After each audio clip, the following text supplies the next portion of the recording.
você para já chegar deixando seu like, se inscreva no canal, não importa onde você estiver nos assistindo. Se estiver no Facebook, deixe o seu like, tem coração, tem boneco sorrindo, tem um merdelê total aí para você. Se você estiver no YouTube, também deixe seu like, marque o sininho de notificação, se inscreva no canal e faça como o Diego Amorim, se torne um membro do clube. E aí você pode vir participar com a gente, pode aí concorrer a uma camisa. E hoje, para os membros, teremos o sorteio do manto sagrado. E até queria falar, antes de começar esse debate, queria registrar aqui a ideia do Valber. O Valber, que vai ser presidente da FLA Nova Zelândia, teve uma ideia sensacional. A ideia do Flamengo registrar o nome manto sagrado. Olha que ideia bacana. A partir de agora, a camisa do Flamengo tem que ser chamada de manto sagrado. O Flamengo tinha que fazer isso aí, né?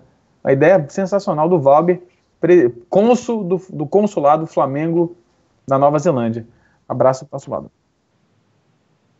Eu pensei que a ideia era te expulsar da Nova Zelândia. Aí eu achei uma boa ideia. Infelizmente, parceiro, eles não podem fazer isso porque eu sou residente permanente aqui. Posso até me tornar cidadão neozelandês se eu quiser. E diga-se de passagem, se me expulsarem daqui, eu vou para Itália. Não, mas tem muita bala perdida na Nova Zelândia. Então fica quieto aí, vamos começar outro programa. Vamos começar. Eu não queria gastar muito tempo com isso, não, porque eu acho que não é o assunto mais importante do dia. Mas agora está confirmado. A primeira partida da final do Campeonato Carioca será no Engenhão. A pedido do Vasco. Que bosta, né? Sabe aquela menina pirracenta? Não vou. Parece o Vasco. Aquela menina que não quer usar o vestido amarelo, só quer usar o vestido rosa. Faz aquele merdelê, esperneia. Você vai puxando a criança pelo cabelo, pelo supermercado. Aquelas coisas que a gente vê na rua, né? Enfim. É um absurdo, né? Um absurdo. Ana, um absurdo, não é? Cara, chega a ser patético, assim, né? Porque, como a gente bem disse ontem, é uma medida que prejudica só o Vasco, assim. Com certeza já não vai ter o mesmo apelo. Torcedores que se planejavam para ir para o Maracanã têm muito mais difícil acesso ao Engenhão. É um estádio ruim de ir, é um estádio ruim de torcer. É mais complicado, sabe? Eu acho que vai ter bem... Inclusive, eu acredito, assim, a torcida do Vasco é a única no Rio que a gente consegue realmente deixar um estádio 50-50 com a torcida do Flamengo. Mas eu acho que, assim, talvez a torcida flamenguista já seria a maioria, né, como costuma ser um pouquinho. Acredito agora que vai diminuir tanto para flamenguista quanto para vascaíno, mas acredito que vai ter mais flamenguista do que vascaíno. Mas é uma medida, assim, birra, sabe? É porque não achou legal o que aconteceu com o Maracanã. Então, inclusive, hoje ele já se posicionou que todos os jogos que o Vasco mandar, ele vai mandar em São Januário, e não interessa se vai ser Flamengo ou não, ele vai mandar em São Januário, porque enquanto o Maracanã estiver nas mãos de Flamengo e Fluminense, ele não vai aceitar, enfim. E aí o presidente do Botafogo também acabou declarando que quer saber melhor como é que funciona, porque os 4 clubes têm que se unir, enfim. Virou um auê, mas assim, é uma medida que prejudica o Vasco, é uma medida que vai prejudicar não tanto o espetáculo, mas um pouco mais, assim, acredito que daria mais público no Maracanã, acredito que uma final entre Flamengo e Vasco seria mais interessante no Maracanã, tem muito mais cara de uma final desses 2 clubes, mas enfim, como eu já disse, o Flamengo é o menos prejudicado, sabe? O Flamengo... em questão a prejuízo, em questão a tudo, o Flamengo vai mandar o seu no Maracanã, o Flamengo vai lucrar o que tiver que lucrar. Não é algo que vai fazer falta ao Flamengo. Acho que prejudica mais o Vasco que o Flamengo. Deixa eu mandar, antes de vocês, Diego e Roberto, darem a sua opinião, queria mandar um abraço pra galera que tá chegando aqui. Marli Souza, o Marcos de Obatalá. Marcão, sem política aqui no chat, hein, parceiro?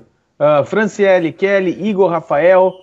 Luzimário Carvalho, Rafael Lisboa, Graciele Fernandes, Patrícia Poenri, Leomandes da Silva, Elza Francisca, Nando Léo, Adeilson Gonçalves, Leandro de Almeida, Giovanni Chielli, que parou de estudar para vir acompanhar aqui com a gente, obrigado. Adriano Martins, José Carlos, Nando Léo, Carlos Vinícius, Gerson Pimenta e o Henrique Moraes pedindo um abraço para São Luís do Maranhão e dizendo que ele quer o Arão fora do time. É a menina pirracenta do Vasco, né, ô Nazário? Cara, como eu falei ontem, eu vou repetir, 7-1 para a Alemanha foi pouco. Essa demonstração do Campelo, de birrinha, de palhaçada, isso para mim é palhaçada. para não dizer outra coisa que o horário não me permite. E aí mostra o tamanho do Vasco. A gente imaginava, com todo respeito à instituição, até porque no momento que a gente passou há 2 meses atrás foi bastante difícil, ele teve um gesto bastante louvável, botou a bandeira do Flamengo no uniforme do Vasco. Eu, particularmente, achei bastante bacana, muito legal a atitude do Vasco, mas e a gente tudo levava a crer que o problema do Vasco era o Eurico Miranda, mas ele deixou legado. E aí, diante de um quadro desse do Campelo, é ridículo, puro e simplesmente pelo seguinte: Fluminense, Botafogo e o Vasco não consegue. Todo mundo quer dividir o Flamengo. Tô chateadinho porque não fui convidado para participar. Só tem um detalhe: o único que banca, o único que consegue pagar as contas no Maracanã é o Clube de Regatas do Flamengo. Se o Vasco não tem capacidade de bancar os seus compromissos, tem um monte atrasado, a gente sabe disso, não sei o que estou falando. Botafogo, Fluminense, que estão numa pindaíba desgraçada, e aí começa a fazer beicinho, porque eu queria. Você, o Kika, como muito bem falou, como é que vai ficar? Porque aí essa história é a sociedade cara-cu, né? Os outros times estão entrando com a cara e o Flamengo está entrando com o resto, porque literalmente a gente está vendo que... o resto, Nazário? Não entendi. Cara-cu. O Flamengo está entrando... Os outros times estão entrando com a cara. O Flamengo... cara-cu, o Flamengo está entrando com o cu. Ele respondendo. Nessa sociedade, cara-cu, é cerveja. É uma sociedade também. Então, resumindo... Para defender o Vasco? Hã? Posso defender o Vasco? Pode. Puta, olha só o silêncio na bancada. Não, pode. Eu gosto de ouvir. Olha só. Eu entendo o Vasco ficar chateado, porque o Vasco fez uma proposta para a administração temporária do Maracanã que incluía os 4 times do Rio de Janeiro. A questão é que o Vasco entregou essa proposta, chamou os clubes para fazer essa proposta depois que o Flamengo já estava com tudo organizado com o Fluminense. Eu entendo a chateação do Vasco. O que eu não entendo é os caras de pirraça marcarem no Engenhão só para contrariar, né? Exatamente. Aí eu tô de acordo com você. E aí é aquele detalhe. A gente, quando vê uma atitude dessa, o que remete? Remete ao presidente de um clube de 4ª divisão, que aí não vai jogar no aterrado, vai jogar no alagado para fazer pirraça. E aí, o que acontece? Nessa relação, quem precisa mais de dinheiro? Quem precisa de mais arrecadação? O Vasco tá quebrado. Porra, então, isso na minha cabeça, na minha humilde opinião, é coisa de burro. E isso é uma coisa de burro e não é profissionalismo. O futebol brasileiro precisa de profissionais. Ontem, inclusive, eu citei aqui a máquina chamada futebol brasileiro. Se fosse um país, seria um dos 20 países com maior PIB do mundo. Gera milhares de empregos. E aí o cara se apequena, ou melhor, se apequena não, porque pequeno eles já são, mas ele demonstra o tamanho da instituição, do pensamento dele com atitude dessa. Lamentável. Mas o Flamengo vai jogar lá, vai jogar lá naquele chiqueiro, joga no aterro, joga em qualquer lugar. Se é isso que eles querem, beleza, o primeiro jogo vai ser lá, o segundo jogo vai ser no Maraca, e aí, meu querido, a festa é nossa. Já aproveita, Nazário, rapidamente, manda um abraço pro Pedro Henrique, que ele, olha só, meu filho, quando vê você, Nazário, só lembra do personagem Visão. Quando puder, mande um abraço pra ele, Nasa. Ele se chama Pedro Henrique, manda um abraço pra ele, vai. Pedro Henrique, um abraço e um beijo no seu coração. Não conheço o personagem, mas eu vou pesquisar aqui, tá bom? Tamo junto e misturado. Diego Amorim, coisa de time pequeno, né?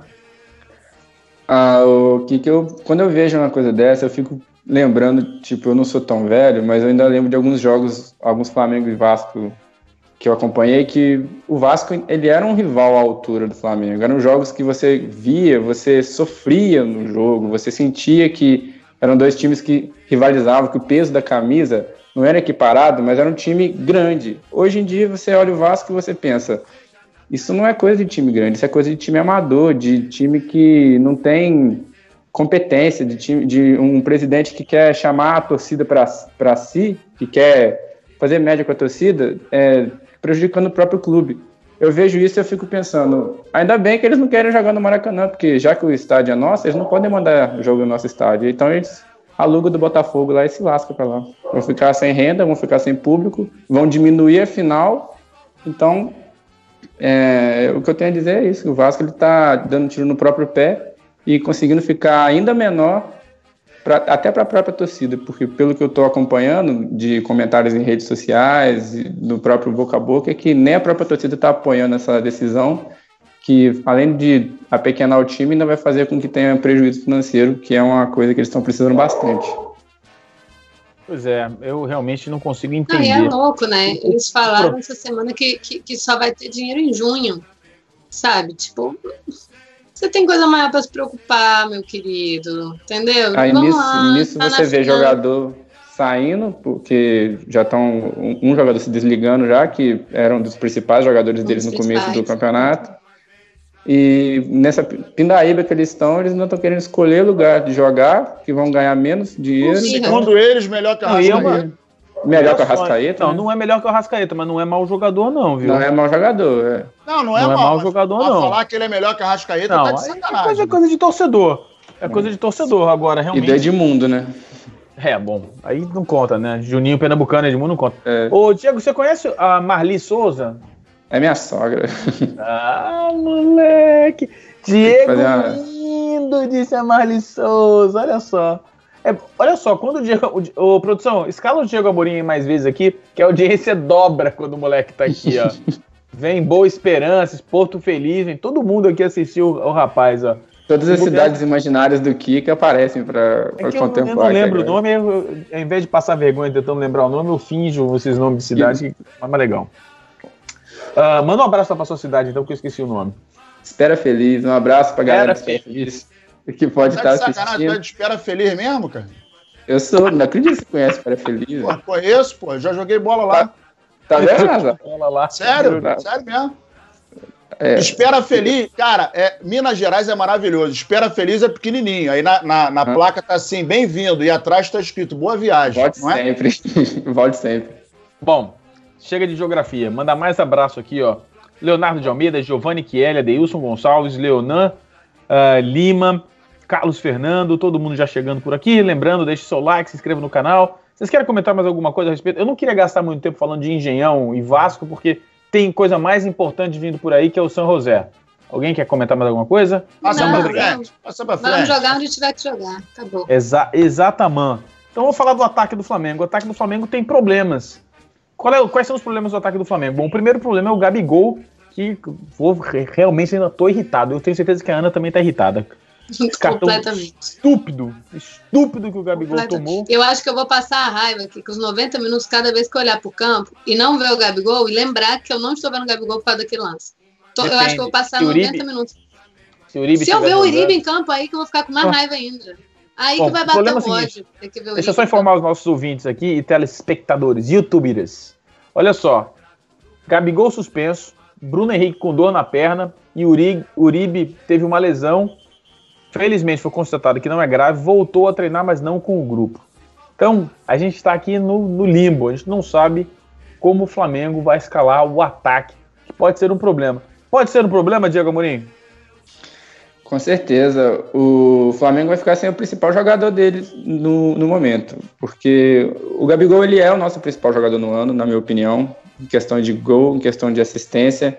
Ele está demonstrando uma raça, uma vontade de vestir a camisa muito grande, mas teve uma falha clamorosa no jogo contra o Peñarol, que ele nos custou os pontos daquela partida, na minha opinião, porque o Peñarol não queria saber de ataque, a gente precisava, no 11 contra 11, a gente no mínimo ia empatar, que ia ser um resultado ruim, mas não catastrófico, e vai fazer muita falta no jogo de quinta, porque a improvisação nunca é uma coisa boa. O Bruno Henrique ele não é centroavante, então ele não vai jogar enfiado o Gabigol também não joga, mas ele tem pelo menos o cacuete. O Bruno Henrique ele não vai jogar enfiado, ele vai tender a abrir para os lados. E a gente vai jogando espero eu, com a Arrascaeta e jogando com o Everton Ribeiro, e pode ser que os jogadores eles tenham algum problema de entrosamento, porque a falta de uma referência talvez faça falta para eles. Então, o Gabigol, além de ter feito falta no jogo de quarta passada, vai fazer falta sim no jogo de quinta. Qual é a raça do cachorro aí, Amorim? Deve ser vira-lata. Eu acho que o cachorro... Ô, Kika. Diga. Eu acho que o cachorro é do Emerson Teixeira, que ele botou assim, fala Diegão, meu amor. Nossa, cara, esse cara estudou comigo na faculdade. Abraço, Teixeira. Ele chamou você de meu amor. De amor, né? Teve alguma coisa ele sempre mais, foi estranho, o Teixeira sempre foi estranho. Vocês estudaram o quê? Anatomia? Não, vamos lá. Para de sacanear o convidado aí, Nazário. Não tô o cara falou, tô olhando o chat aqui. Ó, o Jael Almeida tá mandando. Valeu, Nazário, tamo junto. Jael Almeida, meu parceiro, meu amigo. Mas o cara falou aqui, Diegão, meu amor. Mas tá tranquilo, vamos lá, vida que segue. Vida que segue. Cada um faz o que quiser, enfim. Vamos lá. Abraço pro Beto Limas, Washington Oliveira, Cícero Pereira, até o Cristiano Oliveira tá por aqui. Larissa, Cristina, todo mundo chegando, Cícero Pereira. Ana, você tá preocupada com o ataque? Ai, cara, me preocupa, assim, como eu tava até falando aqui nos bastidores, né? O nosso artilheiro na temporada é o Gabigol, com 9 gols.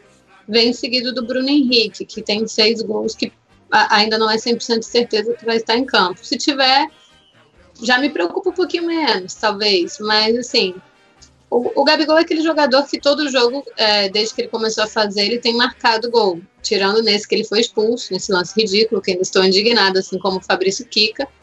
Mas me preocupa, de certa maneira, não tanto, porque eu acredito que o Flamengo, o meio do Flamengo para frente, são jogadores que conseguem suprir um pouco essa falta, são jogadores que conseguem fazer essa função, assim, o Bruno Henrique, o próprio Vitinho, que eu tinha falado que eu preferia até ir de Vitinho, talvez na minha visão, eu acho que o Vitinho pode ajudar mais nesse jogo. Eu vejo o momento do Vitinho melhor que o do Bruno Henrique. O Bruno Henrique vem de 2 jogos abaixo do que a gente criou de expectativa, do que ele mostrou no Flamengo. Ele teve um começo no Flamengo muito bom, muito interessante. E esses 2 últimos jogos dele, ele veio um pouquinho mais abaixo. O oposto do Vitinho, que o Vitinho contra o Fluminense, ele fez um bom jogo. O Vitinho, ele tem feito bons jogos, assim. Tem recuperado um pouco da confiança. Talvez seja um momento de você pegar isso a favor e utilizar isso a favor nesse momento. Eu acho que, claro, a gente ganha muito também com a Arrascaeta, né? Pode ser uma oportunidade do Arrascaeta começar como titular e mostrar para o Abel que ele merece ser titular, que o Abel vai ter que encaixá-lo no time. Eu acho que isso pode ser muito positivo. E eu acho que é um jogador que tem muita qualidade, então vai contribuir ali na frente. Acho que entre Bruno Henrique e Vitinho, que são as prováveis opções, né, as possíveis opções do Abel, não vai mudar tanto. Não sei se eu fico preocupada, de fato, com a questão de o nosso isso para esse jogo. Eu iria de Vitinho, mas acho que o Bruno Henrique pode ser uma opção. Não. Eu tô meio preocupado com a escalação do Bruno Henrique, viu? Eu acho assim, primeiro que ele vai ser reavaliado, né? A gente tem que ver as condições reais do Bruno Henrique. O Bruno Henrique também, a gente vai até falar depois de muitos cartões, ele tem sido um jogador também, ele é o líder, né, de cartões, assim, ele é o que mais recebeu cartões, advertências no time do Flamengo. Ele é muito afobado, não é? Tem muita perna ali, né, é um jogador que eu sinto que, assim, ele tá com muita vontade, às vezes ele tá indo demais também, eu não sei se isso pode prejudicar a gente, por exemplo, vai que também tem mais uma expulsão, entendeu? Assim, eu sinto que é um jogador que tá com muita vontade, tá muito afobado, e ele tá um pouco nervoso, assim, eu tô meio assim com o Bruno Henrique, eu confio nele, acho um bom jogador, acho que tá numa fase muito boa no Flamengo, mas, como eu disse, vem de 2 jogos ruins, é o líder de advertência, eu não sei se, pelo apelo do jogo, o Flamengo perdeu outro, o Flamengo vai pressionado, o Flamengo precisa da vitória, a gente quer a liderança, hoje a LDU joga, né? A LDU e quem? A LDU e Penharol, né? Que joga hoje. Exatamente. A gente tem que ficar ligado nesse jogo importantíssimo para as pretensões do Flamengo. É um jogo importantíssimo para a gente. Então a gente já entra em campo sabendo como que vai ficar o grupo, dependendo de cada resultado. É um jogo muito nervoso. Então, assim, e eu gosto muito do chute do Vitinho. Eu acho que o Vitinho pode contribuir mais ali nesse momento. Mas vai ficar entre Bruno Henrique e Vitinho, mas eu optaria pelo Vitinho. Nazário, você tem a preocupação com o ataque do Flamengo? Outra pergunta, já emendando a pergunta para você. Você acha que seria uma grande oportunidade para algum jogador da base, como o Vitor, Gabriel, por exemplo, jogar um jogo da Libertadores? Difícil, mas é difícil pelo torneio mais fácil. De boa noite isso aqui. Deixa eu dar uma boa noite pra galera. A galera que tá pedindo salve, etc. Momento salve, né? Giovanni Chielli, Leonan da Silva, Emerson Teixeira, André Silva, boa noite, galera, boa noite. Beto Limas, obrigado, Beto Limas, grande abraço pra você. Leonardo de Almeida, o Leonardo de Almeida falou assim, pô, parem de pedir boa noite. Calma aí, parceiro, a galera é só sendo simpática. William Dias, Carlos Paiva, Emerson Teixeira, o Cristiano Oliveira novamente, o Paul Henry, Isabel, Luciano Nelson, Charles Rodrigo, Antônio Filho, Oliveira Silva da Silva e o nosso grande amigo, obrigado, Thiago Ramos. E aí, hora de colocar o menino, Nazário?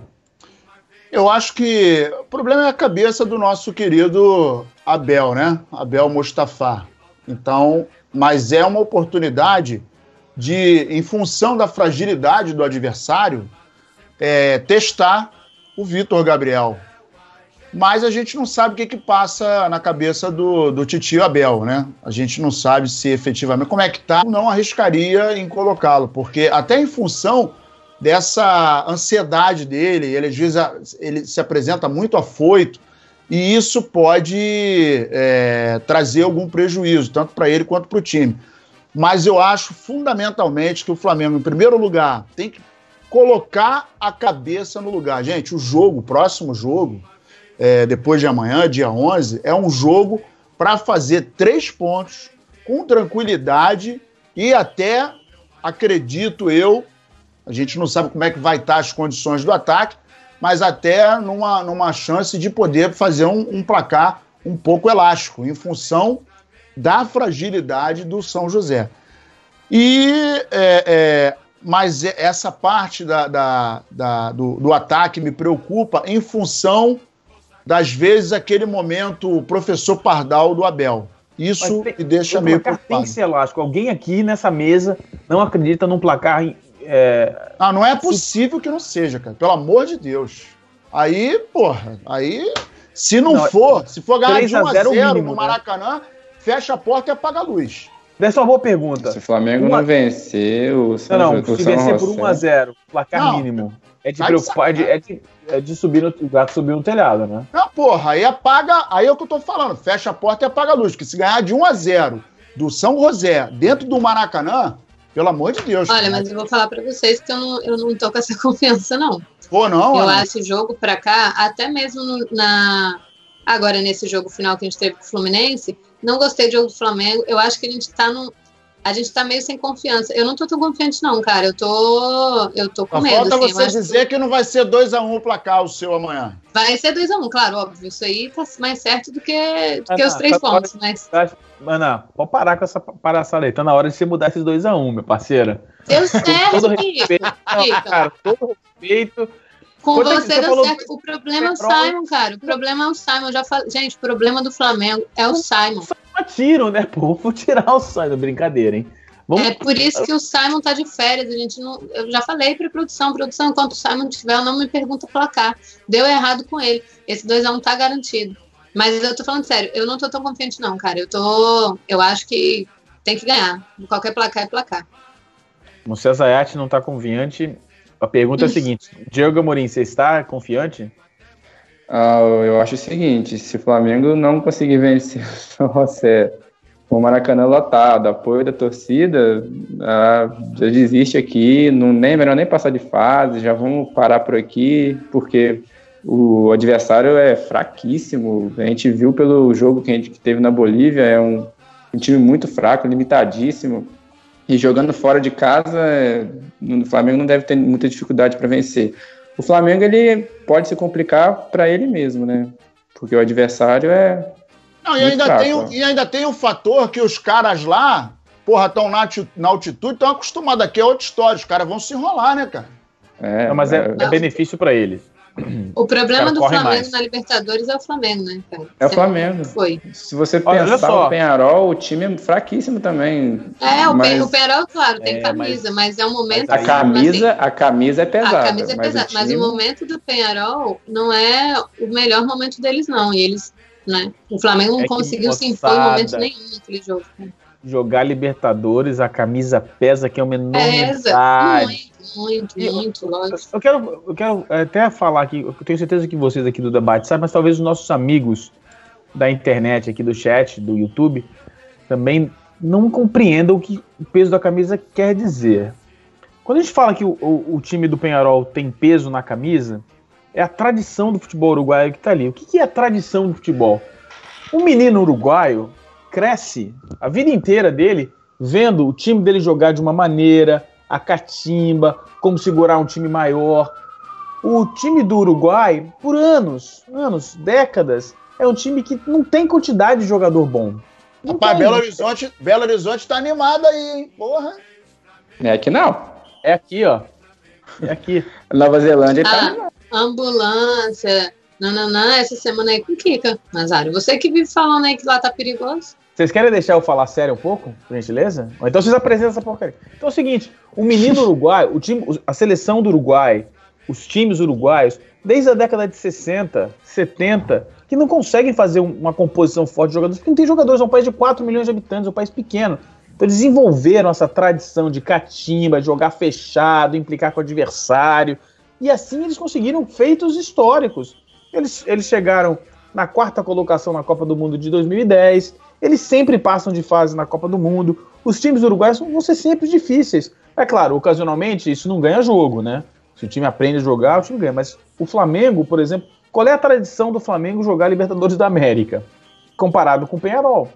O Peñarol tem 5 Libertadores da América. Só 5? 5! Então os caras têm um peso, tem a tradição. O menino uruguaio de 16 anos sabe exatamente o que precisa fazer para irritar um jogador brasileiro de 28. E é assim que eles jogam. A camisa tem esse fator. E o jogo tá comendo solto lá, Peñarol e eu tô acompanhando aqui. Pois é. Vamos. E falando disso, as preocupações que vocês têm, a preocupação que a galera aqui tem uma galera aqui que tem preocupação. Tem uma galera que tá falando 1-0 também, 1-0 tá bom. E o Cristiano Oliveira disse uma coisa importantíssima. A gente tem que fazer gol, tem que ter saldo isso aí. Isso aí vai ajudar lá no final. Ou para liderança, ou para, classificar, né? Classificar. Então, 1-0, claro, a gente comemora os 3 pontos, mas a gente não comemora simplesmente os gols. Precisamos fazer gols, a gente tem que fazer um monte de gol. A galera no chat estava até perguntando assim, sobre os placares, né? Quais seriam interessantes. Cara, no jogo de hoje que tá rolando, ou um empate, ou uma vitória do Peñarol. Porque caso o Peñarol vença, né, ele já é o líder, ele vai ampliar ali a distância. O Flamengo vencendo o San José, que é o que a gente acredita que vai acontecer, praticamente o San José já era, né, no grupo. A LDU também praticamente fica um pouco ali fora, fica bem difícil para a LDU, então fica entre Flamengo e Peñarol.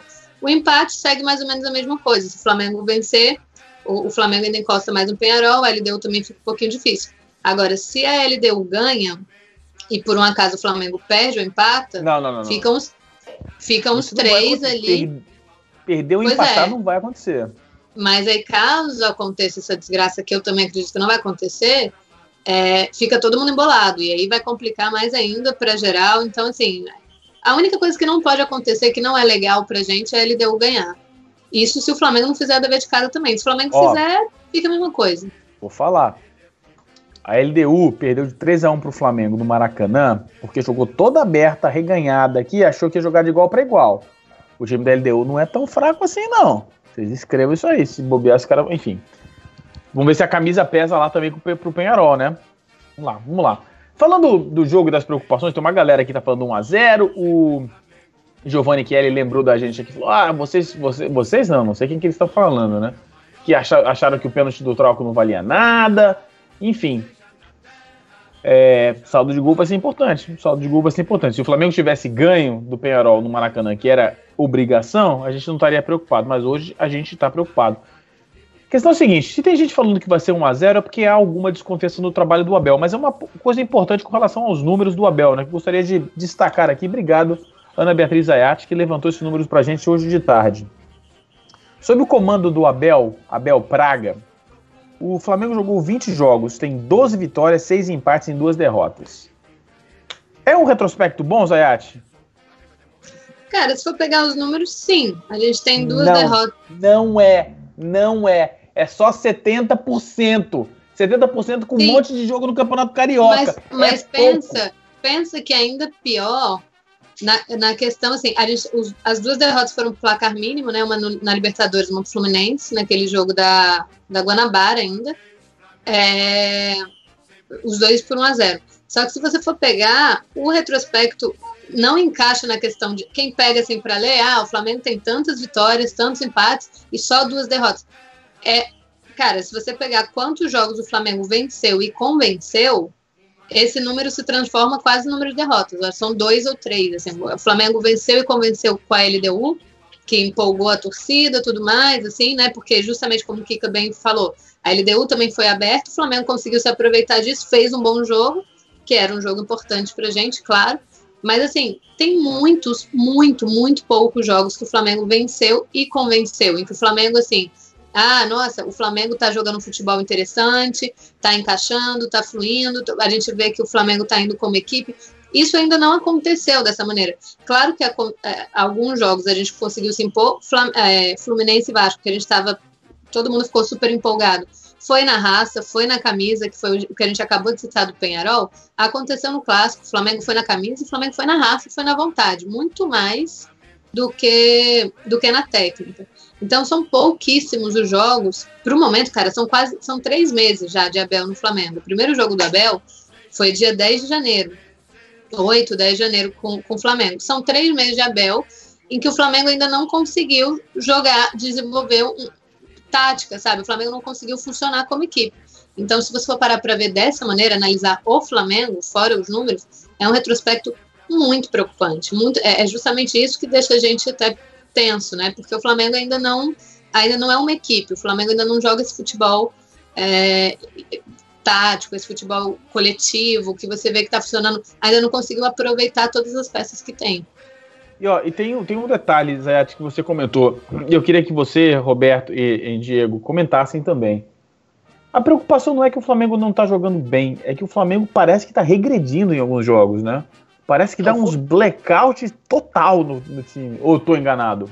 É porque a gente tá notando que o Flamengo, efetivamente, nos jogos, a gente não tá vendo um padrão. Qual foi o dia que nós vimos o Flamengo jogando e a gente pensou assim, caramba, o Flamengo hoje apresentou um padrão tático invejável, que a gente não tinha visto ainda. Não, a gente ganhou, como a Ana falou, em alguns jogos que foi na raça, em outros jogos foram os destaques individuais, e quando a gente não ganha na raça e os destaques individuais não estão num bom dia, a gente fica na mão do palhaço.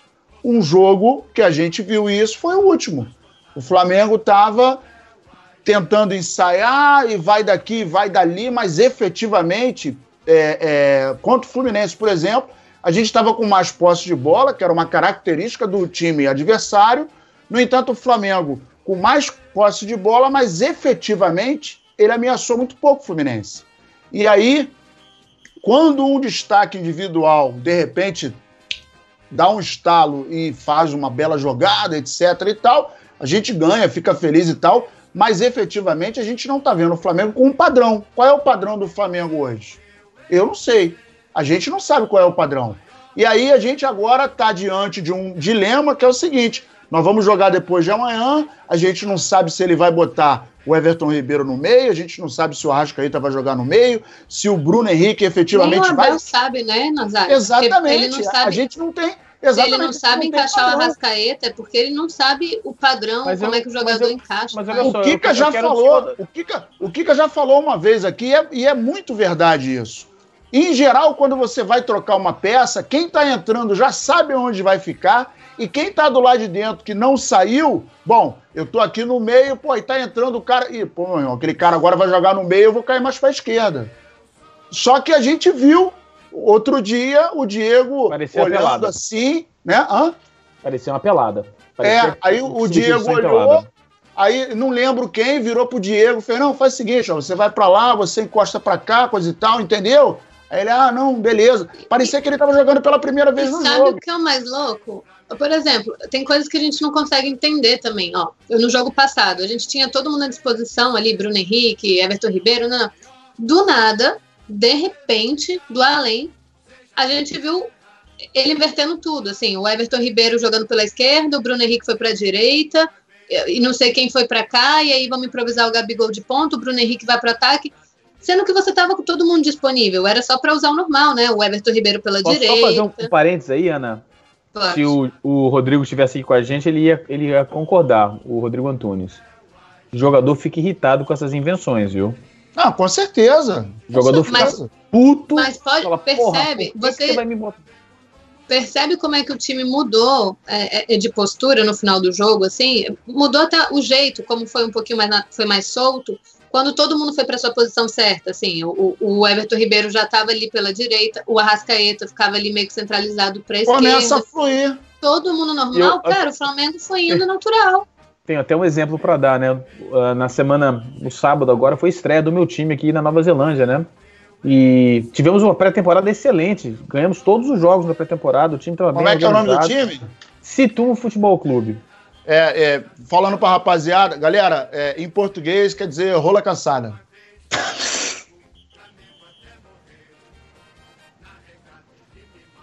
Aquele silêncio constrangedor. Continua. Rola cansada. Enfim. Mas é mais ou menos isso, né? Que eu jogo na terceira divisão e tal. A gente teve uma pré-temporada excelente. A gente jogou todos os jogos da pré-temporada, todos, no 4-4-2. Toda a temporada no 4-4-2. No dia do jogo, o nosso técnico sofreu um acidente de carro, tá inclusive no hospital, recuperação rápida para ele. Entrou lá um auxiliar que assistiu lá 2 ou 3 jogos e tal. Deus sabe por que o cara montou o time. O cara montou o time no 3-5-2. Do nada. O que aconteceu? Acabou o primeiro tempo perdendo 3-0. Eu tô puto até hoje. Nunca jogamos desse jeito. O cara resolveu do nada, sem treino, fazer essa alteração. O jogador fica puto com isso. Se o Abel continuar armando o time desse jeito, ele vai perder o elenco. O papai Abel aí, bom de elenco, ele vai perder o grupo. Porque o nego, você pega um craque, um jogador que nem precisa ser craque, mas um jogador que é muito bom, e nego fica amarrado em posição que ele não sabe jogar ou que ele não joga bem, vai dar merda. Desculpa o palavrão. Tô errado, Amorim? Não, e ele, igual você falou, ele tá prejudicando os jogadores porque não estão conseguindo desempenhar o papel dele. O Arrascaeta jogado na direita, ele mata o Arrascaeta. Ele sempre jogou bem, assim, ele começou a render bem no Cruzeiro jogando do meio para a esquerda. Ele coloca lá, além de matar o Arrascaeta, ele tira o potencial do Everton Ribeiro que cai bem pela direita. Então, essas improvisações que ele faz é tirar o óbvio, é não ver que tem jogadores que podem ser sacados do time. E se for para fazer uma improvisação, improvisa o Diego de segundo volante, entendeu? Não fica colocando jogador onde ele não vai render. Já que o Flamengo vai ter posse de bola maior do que o adversário esse ano, provavelmente de 70% para lá dos jogos, qual time no Brasil... Pode contar na mão o time no Brasil que vão bater de frente com o Flamengo em questão de ataque. Se você for jogadores de qualidade, que foram caros, inclusive, né? Senhor Vitinho, senhor Arrascaeta, que são as 2 maiores contratações, falando financeiramente na história do Flamengo, o Abel ele tem que pensar, o que eu vou fazer? Eu vou colocar os jogadores de qualidade do meio para frente, e se for para improvisar, eu não vou improvisar o Arrascaeta na direita, eu não vou improvisar o Bruno Henrique de centroavante. Eu vou colocar cada um na sua posição e faço uma improvisação onde pode ser feito. Por exemplo, o Cuejá, ele deu uma entrevista e falou que ele joga de volante sozinho no Flamengo e o Arão tá jogando como se fosse um meia. Se é para fazer isso, o equilíbrio do Arão como se fosse um meia, coloca um meia. Coloca um meia. Coloca um meia. Entendeu? Não tem por que você improvisar o Arão de meia. Se o Arão for jogar de segundo volante, aí é uma coisa. Talvez não seja ideal, talvez tenha jogadores melhores, mas se ele vai jogar de meio, coloca o Diego para fazer a dele. Então eu acho que o Abel pode estar perdendo o elenco, pode estar se queimando com alguns jogadores, e isso é prejudicial para ele, é prejudicial para o Flamengo, E na questão do aproveitamento, esse aproveitamento realmente ele é muito maquiado, porque quantos jogos grandes o Flamengo teve esse ano? Pra mim nem é isso. A gente tá falando de 70% de aproveitamento. Nem é tão bom assim. Nem é tão bom assim, mas se você colocar em jogos grandes, o Flamengo teve, vamos colocar aí, um monte de empate. Fluminense, vários empates. Vasco, empate. O jogo grande que o Flamengo teve, Peñarol, perdeu. Então, se você colocar o aproveitamento contra os times grandes, o aproveitamento dele é pífio. Ganhou nos pênaltis, ganhou do time reserva do Fluminense. Então, não é um aproveitamento que ele possa se orgulhar. A gente vai falar sobre isso, eu quero dar uma pincelada aqui. Primeiro, responder ao João Holanda, o Everton Ribeiro jogou, segundo o João Holanda, jogou diversas vezes na esquerda, na carreira, jogou muito bem ali. Bruno Henrique começou a carreira na direita. Parceiro, o Everton Cardoso começou a carreira como lateral, e aí foi desenvolver a carreira dele jogando aberto no ataque. Você não pode simplesmente que ele jogou em tempo na carreira, botar ele jogador original. Quando a gente Rodrigo Caio começou como volante. Como volante. Então, não adianta. O jogador sem falar que o time se encaixa, se acostuma, entrosa, né, de uma maneira. A galera está acostumada ao apoio do Everton Ribeiro daquele lado, já sabe buscar o jogador por aquele lado. Então o time já funciona, ainda mais o Everton Ribeiro. O Bruno Henrique chegou agora, mas o Everton Ribeiro que já está com a gente, já existe o time adaptado àquele padrão. Tanto é que ficou claro que a mudança que o Abel fez não tinha treinamento, porque as pequenas triangulações, nem era triangulação, 1-2, que ocasionalmente aconteciam pela direita com o Everton Ribeiro e Pará, não existiram. Jogou invertido, você vê que não aconteceu nada por nenhum dos dois lados. O René não faz isso normalmente, o Pará, que tenta pelo menos, né, não consegue, mas tenta, não deu certo. Então, deu uma de professor Pardal. Eu tenho uma pergunta aqui do chat para vocês, vou soltar para os três, agora eu assumi aqui no lugar do Kika. É do Thiago Ramos. Galera da bancada, vocês acham que adiantar o Cuéllar e botar o Pires da Mota ou o Ronaldo atrás deles seria uma melhora no meio-campo? Não. O Ronaldo não. O Ronaldo vai diminuir muito a capacidade de marcação. Eu acho que se for para adiantar o Cuéllar, prefiro que jogue com meia. Eu acho que o Cuéllar é o melhor primeiro volante do Brasil, que continue sendo o melhor primeiro volante do Brasil. Você não pode desperdiçar ele. Não vejo razão para fazer isso. Só numa... Pô, não tem ninguém mais. Pô, calma aí, o que não falta no Flamengo ali é meia, né, cara? Sobrando. Se for pra improvisar, improvisa o segundo volante. O primeiro volante, a nossa posição, é o jogador que é intocável no time do Flamengo hoje, na minha opinião. Não tem nenhum outro. Eu acho que são 3 peças. Cuéllar, o Diego Alves e o Rodrigo Caio. O Gabigol também. Caio. E o Gabigol também. Mas o Gabigol por falta de concorrentes. Opa! Aí, ó, depois ele falou que eu sou corneteiro, não é falta de concorrência, não. Vou te falar um negócio agora, ô Diego. E vou até pedir a opinião da rapaziada aí. Quem é melhor, Gabigol ou Peruano? Gabigol. O Peruano acabou de fazer gol, hein? Não faz gol. Acabou de fazer gol. Olha só, a regra é clara. Se o cara for feio, tem que ser simpático. Não adianta. Acabou. Tá batendo em cachorro aí morto. já não é um problema de nenhum dos dois. Tá batendo em cachorro morto. A minha opinião sobre o Gabigol é que ele dá muito mais opção de jogada para os meias. Questão de profundidade, ele não é um centroavante fixo, ele dá opção de velocidade, ele tem porte físico de fazer o pivô, não tanto como o Peruano, né, que peito de travesseiro, mas ele consegue fazer esse pivô, ele consegue fazer vários tipos de triangulações, cai pelos lados se precisar jogar com centroavante. Para mim, na minha opinião, se ele não for o melhor atacante do Brasil, tá entre os 3. Mas eu acho que... mas você tá em cima do muro por cada ano? Quem que é melhor, o Peruano ou o Gabigol? O Gabigol é muito melhor. Tá. Eu acho o Gabigol... Cara, o Gabigol, eu acho, assim, no ataque do Flamengo nos últimos tempos, em pouco tempo mesmo, ele já provou que ele é o melhor que a gente tá vendo.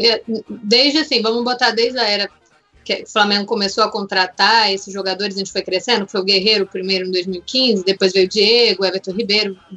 Depois, né, a gente foi montando esse time. De Guerreiro pra cá, eu acho que o Gabigol é o melhor que a gente tá vendo. Olha só. De Adriano pra cá. O Adriano é antes. Eu já não vou cravar mas eu vou falar uma coisa pra você. Vou falar uma coisa pra você, Nazário. Cara, você deu uma desmunhecada violentíssima agora, cara. Assim, ó. Cara, foi uma coisa Adriano muito... pra cá. De Adriano pra cá. Foi uma coisa muito... Cara... Depois eu vou ver. Aqui, ó, Giovanni, Internacional e Palestino. Porra, piorou. Sim, porra, agora piorou. sim, né? Porra, agora sim, Ana. Timaço do Palestino. O Damião enjoou de fazer gol no Palestino. Nossa, se juntar nós aqui, ó, cara, e jogar na retranca, a gente ganha de 1-0 do Palestino, cara. Tranquilo. Porra, eu achei que você fosse dar uma resposta. Não, é o Palestino. Porra, cara. Olha o nome do time. O time chileno. Tô tentando. Isso aqui, mas... Pô, perdi até a vontade de falar de futebol agora. Tem mais o que falar assim. Olha só. Vocês são uns puta corneteiros. Vocês se relaxam aí. Vamos falar coisa boa. Mas só sobre o Gabigol para completar. O Gabigol, eu considero ele intocável por falta de concorrentes. Kika, o Nazário. Muito obrigado, gente, pela oportunidade. É sempre bom participar com vocês aqui. Agradecer a galera que veio aqui assistir, que eu convidei, que tá aí no chat. É difícil achar a bandeira do Flamengo aqui em BH quando tá perto de final de Campeonato Mineiro. Só dá os times daqui. Aí eu consegui, Dona Beth me conseguiu essa bandeira aqui, agradecer a ela também. Alô, Dona Beth, muito obrigado. Manda uma pra gente, Dona Beth. Manda uma pra gente. Então, gente, muito obrigado pela participação. Uma boa noite a todos aí. Obrigado, mandar um abraço pra galera aqui do chat. Alexandre Silva, Henrique Moraes, Beto Limas pedindo um beijo para Imbituba, em Santa Catarina. Um grande beijo para a galera de Imbituba. Giovanni Kelly, Anderson Marinho, dizendo que a gente tem que ganhar na marra. O Esdras Pereira, lá de Cidrolândia, no Mato Grosso do Sul. Eu conheço Cidrolândia, eu estudei em Campo Grande. Fui algumas vezes a Cidrolândia, bem bacana a cidade. Abraço para a galera de Cidrolândia. Anderson Marinho, Thiago Ramos, Emerson Barreto, Emerson Teixeira. Tá perguntando assim, e essa barbinha... Diego Amorim. Depois você responde, não precisa responder agora não. Ô, Kika, só... Não. Fala. Só dar o complemento aqui que eu esqueci. Mandar um beijo pra minha noiva também. Agora ela é noiva, né? E é flamenguista, né? Ela falou que foi convertida. Um beijo pra sua sogra, cara. Minha sogra, Dona Marli, minha mãe também que tá acompanhando, Dona Marlene. Mandar um beijo pra galera toda, meu pai também provavelmente acompanhando, seu Delfino. Gente, beijão pra vocês. Amo muito Obrigado, vocês. família Amorim e pessoas em volta da família Amorim, afins. Alexandre Caruaru, Intransigente de Belo Horizonte, Emerson Barreto, Brasília, e por aí vai. Muito obrigado a todos vocês que participaram. Não esqueça, não saia sem deixar o seu like onde quer que você esteja assistindo.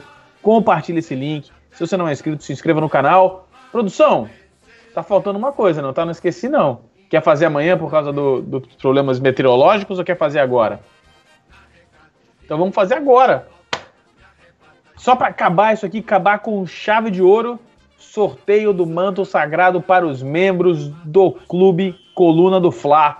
E aí a gente já chama ele, Rafael Penido ou Anderson Cavalcante, a gente não sabe porque eles são a mesma pessoa, para fazer o sorteio. Você aí, o Rafael Cavalcante.